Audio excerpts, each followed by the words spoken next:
So a little bit about me. I used to do stand-up back in 2008. That was the last time I was on stage. Wow. Yes. So it's feeling a little nostalgic. Like I remember, like the first time I did comedy. I don't know how it is now, how the comedy scene is now, but back then it was very supportive. I guess it is supportive. You never had to worry about getting booed. And so the first time I did my set, wasn't that funny. Everybody was supportive. And so I would tell people it was my first time every time. I did this for like 6 months. And then someone called me on the audience. Someone was like, no, it isn't. We've seen you perform. Do some jokes. Embarrassing, right? So I had to go on stage, and I would say for like a year straight, I bombed horribly. Like it was silent. Like now.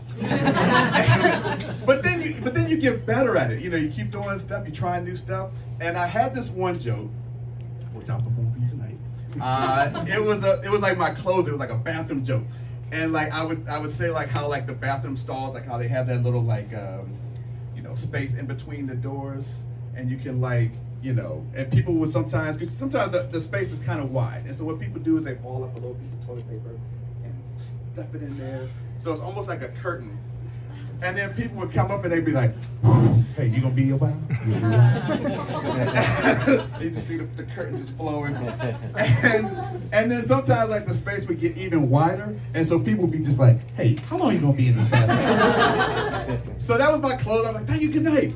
And someone came up to me afterwards like, I really wanna buy that joke. And I was like, no, it's not for sale.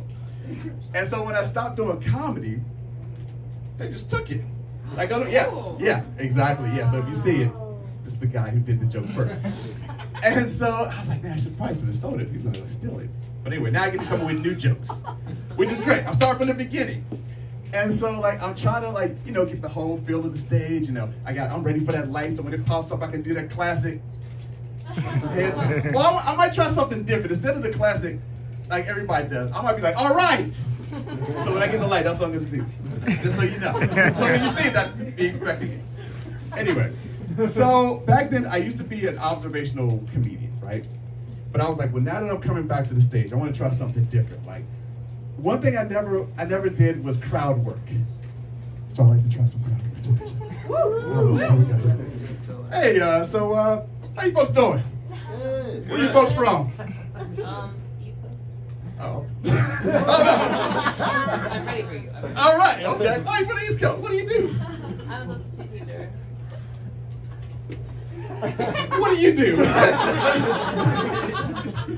See, I got to work on that improv, coming up with stuff. Oh, substitute teacher. Okay, that's cool. So how's that going for you? It's good. Pay the bills. Nice. Kids are funny. The kids, yes. The kids. Gotta love the kids. I got nothing. I gotta work my way up to that. Crowd work. But this is my first time doing crowd work, so Woo! Woo! thank you. Yeah. Feel pretty good about that. So I guess, let me see, what am I gonna talk about? I'm single. Yeah. Every comedian got to do an I'm single joke. But I feel like in today's dating scene, especially like with the online dating, a lot of people are doing like the online dating, the apps. I had this one girl that I met, and she said, I was like, oh, let's meet for coffee. And she, all right! Good for you. Anyway, so she said, let's meet for coffee. No, I said, let's meet for coffee. And then she did a Jedi mind trick. She was like, well, I'm down. That sounds good. I'm down for dinner. Dinner? I think you spelled coffee wrong. I'm talking about coffee. Anyway, that's my time. Thank you very much for listening to me. And I'll be back.